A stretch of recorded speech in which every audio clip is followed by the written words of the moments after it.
Hello, I'm Lawrence and I'm on a quest to uncover all of the memos that Britain and America lost in the pond, and one of those memos pertains to things and stuff. Specifically, things and stuff you always thought were American but were in fact conceived in Britain. And to all of the good people out there, plus my wife's cousin Chad, who think I suddenly have an agenda against America, that is nonsense. Because in my next YouTube long, I'll be shocking the world again with 6 British things that are actually American. See? I don't like any of you.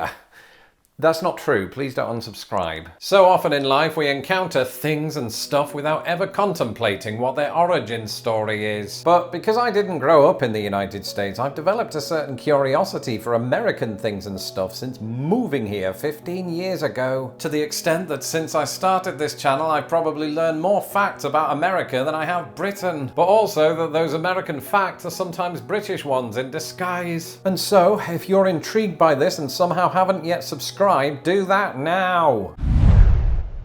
Before then, a quick word about today's sponsors, Babbel. On this channel, you often hear me talking about the differences between British and American English, but the truth is, we understand each other 99% of the time. But in the United States, there is one language barrier I'm trying to overcome, Spanish, and that's why I'm using Babbel. Babbel is one of the top language learning apps in the world. Inglaterra.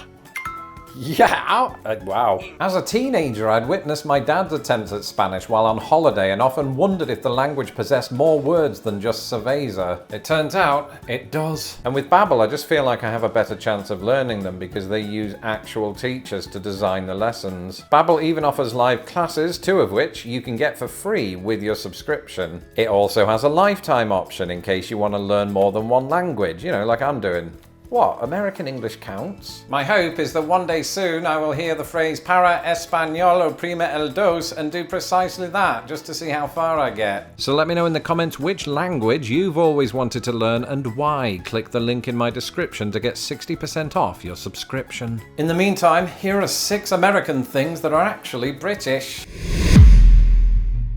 Here in the Midwest, I quickly learned that the single most popular food after corn is meat and potatoes, which I've just realised is 2 separate things. But something else that's popular on this side of the pond is sauce to go with your meat. In addition to ketchup and barbecue, I often encounter one bottle that initially appeared the very definition of American patriotism. It was red, white and blue, the letter A obviously stood for America, and number 1 must have been shorthand for greatest country in the world. Quite honestly, few things more visibly screamed welcome to America than A1 steak sauce. I thought a bald eagle was gonna burst out. But here's the thing. Any bald eagle worth its salt would know that A1 steak sauce actually originated in England. But wait, Lawrence, did you just say that A1 originated in England? Yes, Lawrence, and that's very much in addition to the road of the same name. Its origins can be traced precisely to a small modest home in London called Buckingham Palace. That's right, it was a building recognised the world over in which a chef by the name of Henderson William Brand unveiled the original sauce to none other than King George IV. Now, as an aside, in Ireland last year I personally bore witness to that monarch's footprints. They were quite small. The sauce went on commercial sale in 1831 under the ownership of Brand's company, Brand & Co. However, by 1871 the brand was under different ownership, and at this time it acquired the name A1. Contrary to popular belief, the name has nothing to do with the king exclaiming A1 as in magnificent. Instead, it was inspired by an insurance standard at Lloyd's of London that denoted a good ship.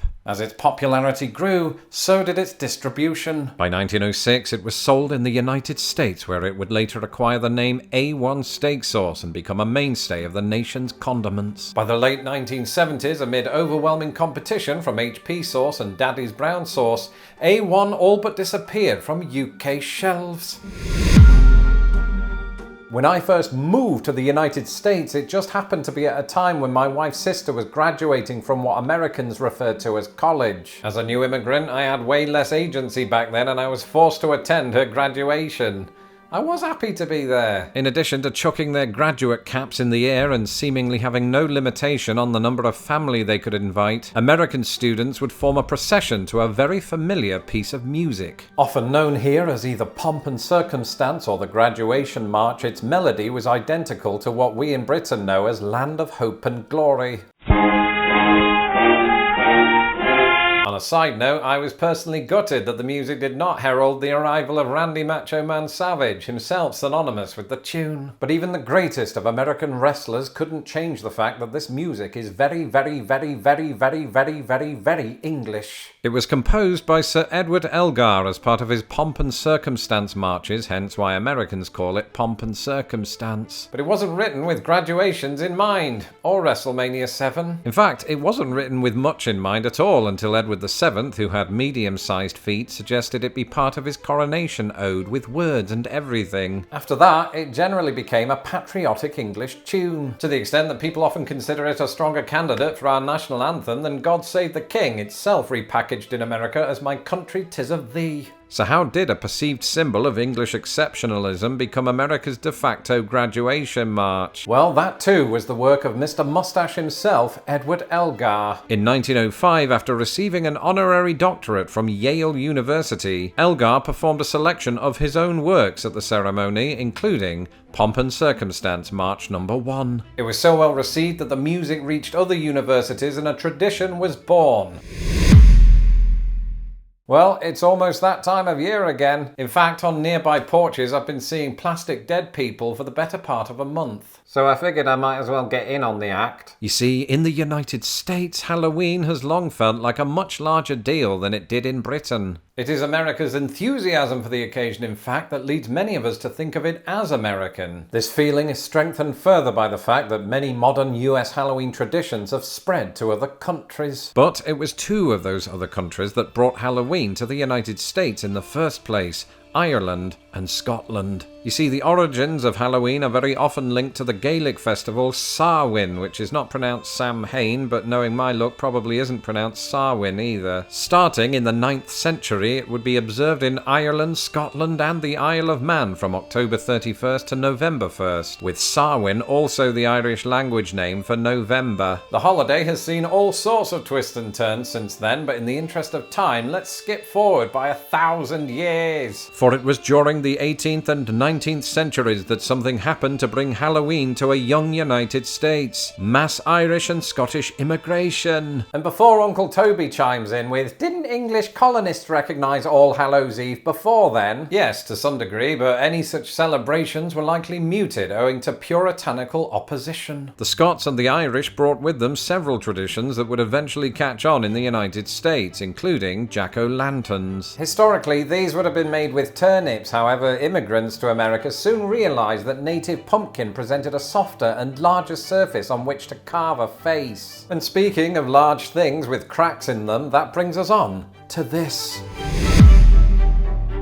When you think of the United States, you think of three words: freedom, freedom, and freedom, and often in that exact order. And you don't have to live here to realise the extent to which freedom is precisely the rallying cry of so many of its symbols. You've got the Statue of Liberty, the Freedom Tower, Independence Hall. A short walk from that last one, you'll find the Liberty Bell. And just as Lady Liberty was constructed across the pond, the same is true of this £2,000 instrument, something I discovered before visiting it. Now granted, the idea of navigating tight security just to see a slightly damaged symbol of America's independence from the British might not sound like every Brit's cup of tea, but I had an obscurely sentimental reason for doing so. You see, in the irony to end all ironies, the Liberty Bell was cast not in Philadelphia, but London, specifically at the Whitechapel Bell Foundry. Now, in case you didn't know, Whitechapel was also the setting of my last English address before moving to America. In fact, I lived half a mile from where both Big Ben and the Liberty Bell were made. So that just leaves one question. Why wasn't it cast in the United States? Surely having it commissioned to the country from which you've just gained your independence is completely and utterly a little bit weird. And that would be true were it not for one thing. The Liberty Bell was delivered a good 24 years before the Revolutionary War. In fact, it was ordered by the city to commemorate the 50th anniversary of the Charter of Privileges, a constitution that granted powers to the British colonists in Pennsylvania. The charter's chief architect was William Penn, himself an Englishman who founded the province of Pennsylvania. But not all would go smoothly. Famously, of course, the bell cracked during its first test in Philadelphia, making us, the British, look like idiots. And after the Revolution, it completed its heel turn by ringing during during the reading of the Declaration of Independence, allegedly. Which makes you wonder, is that when somebody first uttered the phrase, "Let freedom ring"? No, that phrase is first attributed to the song, "My Country 'Tis of Thee."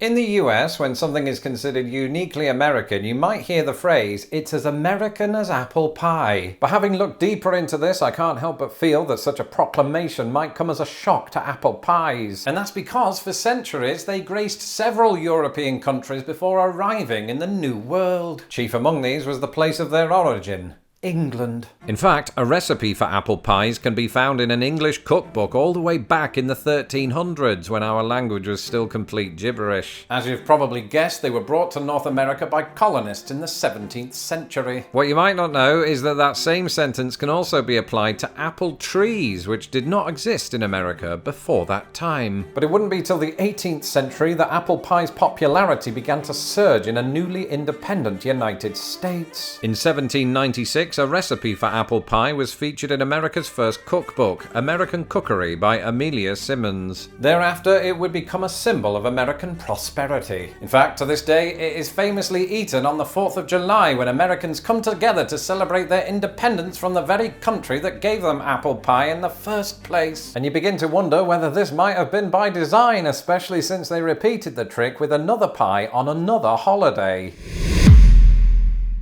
That's right, pumpkin pie, a dessert widely associated with America's Thanksgiving, was first conceived in England. And I know what you're thinking, ooh, Lawrence, you told us that Britain didn't even have pumpkins until receiving them from North America. Yes, I did, but just as America sent a jazzed up version of Halloween back to Europe, we did the same to you with pumpkins. Sort of. You see, if you give my homeland anything that might conceivably fit inside a pie, we will find a way to make that happen. And so it was with pumpkin, or as it was known in 17th century England, Pompion, as recorded in Shakespeare's Merry Wives of Windsor. And yes, I did just mentally rename the graduation march Pompion Circumstance. Leave me alone. One of the earliest known recipes for Pompion pie can be found in the English cookbook The Gentlewoman's Companion by Hannah Woolley. Published in 1675, it called for alternating layers of pumpkin and apple, spiced rosemary, sweet marjoram, and a handful of thyme. So a bit different from the custard-based pumpkin filling of today. Nonetheless, variations on this pie were enjoyed by English colonists after arriving in North America in the 50 years prior. According to historical record, it would evolve into what we know today during the 18th century when it too was featured in Amelia Simmons' American Cookery. Of course, even though each entry on this list had its origins in Britain and Ireland, it doesn't mean they're not a valued part of my American experience. That spot is reserved for peeps. Next week, I'll be enriching your lives even more with 6 British things that are actually American, so stay tuned. Thank you to my ponderers with whom I often discuss these sorts of things on my secret live streams. If you would like to become a ponderer and support the work I do, join me at patreon.com/lostinthepond or by clicking the join button below. Until the next video, goodbye.